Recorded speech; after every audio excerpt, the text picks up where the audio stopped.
Hi, this is Drew Jones of Drew's Guitar Shop in Seattle, Washington, and I wanted to do a quick little video today about fretboard radius. I'm going to start off by explaining what that is because I've encountered an awful lot of people who really aren't aware that fretboard radius is a thing. So I'm going to go ahead and take this camera down here and I'm going to show you what it is that I'm looking at. So if you look at the fretboard of a modern steel string guitar from this angle, what you're going to notice is that there's a curve that starts over here lower, comes up a little bit higher in the middle, and then goes down lower again towards the ends. So it's a portion of a cylinder or a portion of a cone. That is to say, if you took a section of a cone off, you'd end up with a compound radius. That's kind of an uncommon thing. Or in the more common scenario where you have a portion of a cylinder, you have a cylinder that's kind of had a sliver cut off of it, and that's kind of the shape of a modern steel string fretboard. Kind of just briefly describing why that's there. It was discovered that putting a radius in the fretboard made a guitar more comfortable to play, and this was a result of most instruments back in the day not having one of these radiused fretboards. So if you look at an older guitar, say something from the turn of the century, you'll most often not actually see this radius on a steel string.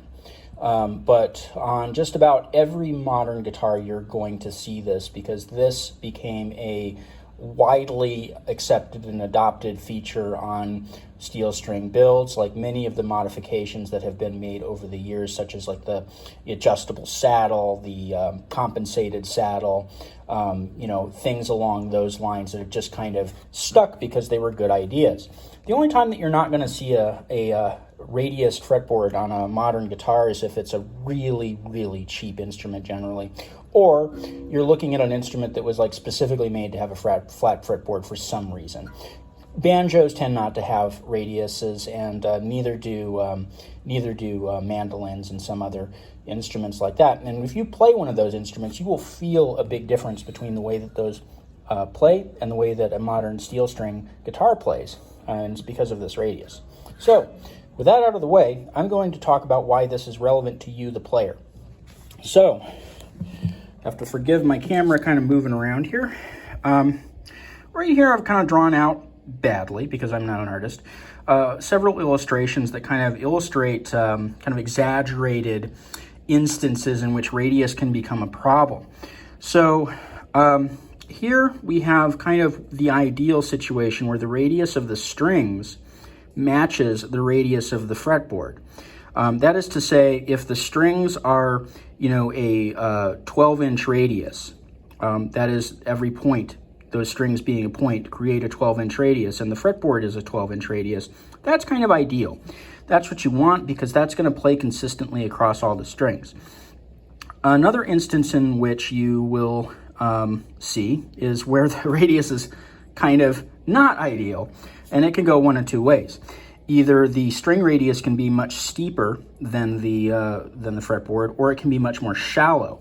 So in the case where the strings are much more steep than the fretboard, you end up with this little gap in the middle that is a much more pronounced gap than you see out towards the ends. And what this can create is this very awkward situation where it's harder to push down the strings in the middle than it is out towards the ends. And this can oftentimes kind of escape a notice, because generally when we're measuring action on a guitar, we're measuring from the E strings here. And so if you're not paying attention to that radius, it's easy to miss something like this.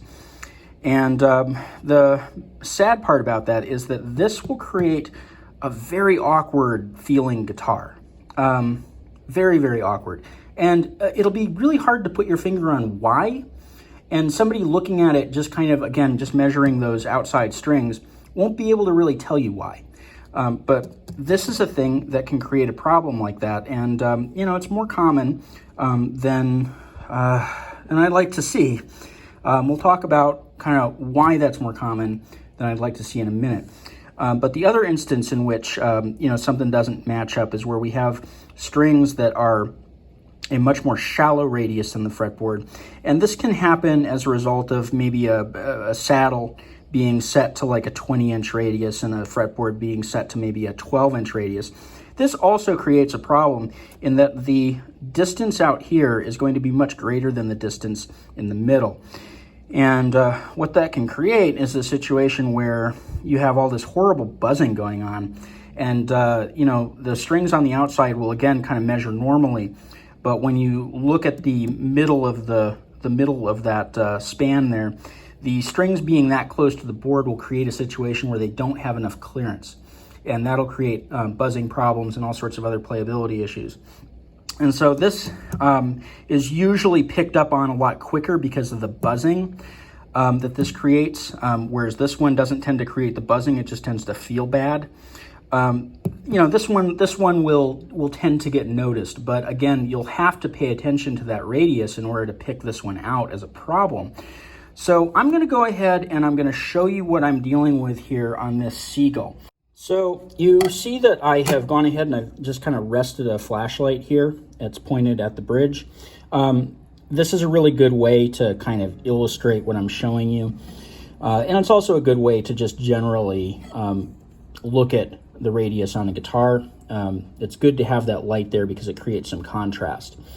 So putting this down, we see that this is a 12-inch radius, and we know that this is a 12-inch radius because we don't see light coming across the top of those strings because it is being blocked by this radius gauge.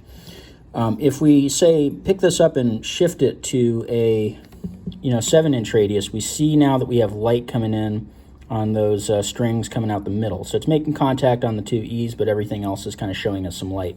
And again, kind of going back to that 12, we see that there's no light there. So we've got light coming through, and we've got no light coming through. And I'm not sure exactly how well that's translating to you guys. Maybe I'll try it from a different angle. So we'll do it from up here. Yeah, that's a little bit more noticeable. You can kind of see that light coming through. But anyway, we've determined that this saddle, that is this little white guy that all the strings are resting on, is a 12-inch radius. Now let's go ahead and look at the board. Right, so looking at the board, I have that light set up down here again for the same reason that we had it set up looking at the saddle. And we're going to go ahead and we're going to take that 12-inch radius and we're going to set it here. Now, as I kind of suspected just looking at it, you can see that this is not a 12-inch radius board. This is something else, and it's flatter. And so we have that second scenario where the strings in the middle are going to be further from the board than the strings out on the sides, and we may have an awkwardly playing guitar. Now, I measured this, and what it ends up being is that this is more or less a 14. Generally speaking, fretboard radiuses are a little bit less consistent. These are hand-sanded surfaces, depending on the quality of the instrument. It's hit or miss in terms of how accurate it's going to be, but we can look at that and say that that's definitely not a 20. We can say that that's, probably not a 16. We can say that it's also the 15 doesn't quite fit as well, but the 14 here fits the closest. And so, likely this board was meant to be a 14, and that's pretty much what it's closest to, and our saddle doesn't match. This is not as pronounced as some instances in which I've seen this. In some instances, I'll see like a 20-inch fretboard radius or a 16-inch, which is pretty flat, with like a 12-inch saddle, and it doesn't match. And the reason that I got suspicious looking at this was that I saw that that was a 12-inch radius on the saddle, and I looked at the board and I was like, that doesn't quite look like something that curved. There's a little bit of a difference there. It's not a drastic difference, but it is definitely a difference. But I'll tell you kind of my rule of thumb. Whenever I see a saddle that's pre-made that measures at like a 12-inch radius, or sometimes at a 16-inch radius, which are two really common measurements to find on an acoustic guitar, I'm generally going to be suspicious that it doesn't match. And the reason is because these are pre-made parts that are just designed to kind of go in thousands of production guitars. And a lot of times the people in the factories or, higher ups in the companies putting in orders for these parts aren't necessarily measuring the fretboard radius on each of the products that they produce to make sure that those things match. And oftentimes, a factory that may produce, a number of guitars that have different fretboard radius, they'll have one saddle that they just throw into all of them. And, that's just kind of the nature of production guitars, is that, sometimes little inconsistencies like that happen. And what I'll say, too, is that this is not a problem restricted to kind of mid-range or cheaper guitars. This is a problem that I see across the board on high-end guitars, thousands of dollars guitars, on hundreds of dollars guitars. Like, it just doesn't matter. And so what I will say to you is that if you notice that your guitar is buzzing weirdly, or that your guitar is just kind of awkward to play in a way that you can't really put your finger on, you may want to check out that radius and see if it's correct. And then you may want to take it into a shop and have somebody, look it over who, has the tools, or you can pick up these radius gauges pretty cheap. This is one of those tools that doesn't necessarily need to be super machine precise. It's not like a straight edge tool. And so, if you order one of the cheaper ones, it'll tend to give you a ballpark of what you got. And, next time you do a string change, compare that radius on the saddle with the radius on the fretboard, and, see what you end up with. And if it's off, then that's an easily fixable thing. You can change the radius of the saddle that's currently in there, or you can cut a new saddle for it that may actually sound better anyway. So anyway, this has been Drew's Guitar Shop. This is Drew Jones. If you found this video helpful, there's a link to my Patreon and my Ko-fi in the description, and you can toss me a few bucks. If you found this video informative, there are lots more like it on my channel. Also in that description, there's a link to my Reverb page where I sell some really cool used guitars that I've really gone through and thoroughly checked, oftentimes upgraded a lot. And in that description, again, you can find a link to my website that'll have my contact information, price page, and everything that you need in case you are in the Seattle area and need some repair work done. Anyway, this has been Drew Jones of Drew's Guitar Shop in Seattle, Washington. Thank you for watching.